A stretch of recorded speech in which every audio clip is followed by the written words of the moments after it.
কোনোদিন কাবাঘরের সামনে গেলে বা কোনো আত্মীয় স্বজন গেলে বলবেন, কাবাঘর দেখার সাথে সাথে প্রথম যখন কালো অংশটা চোখে পড়বে, যখন আপনি মসজিদে হেরমের গেট দিয়ে ঢুকবেন, যখন ওই Fahad gate, King Fahad gate আছে, যখন ঢুকবেন অনেক দূর থেকে কালো কালো কাবাঘরের একটু একটু দৃশ্য ভেসে উঠবে চোখের সামনে।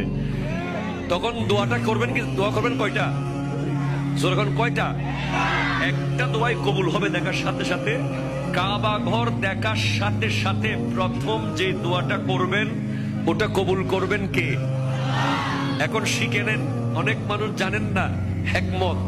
আপনি একটা দোয়া করবেন, একটাই শেষ, একটা সুযোগ পাবেন আপনি, কিন্তু আপনি এমন এক দোয়া করবেন যেন যতদিন ওখানে থাকেন প্রত্যেক দোয়া কবুল হয়ে যায়। এই হিকমতি দোয়াটা শিখে নেন।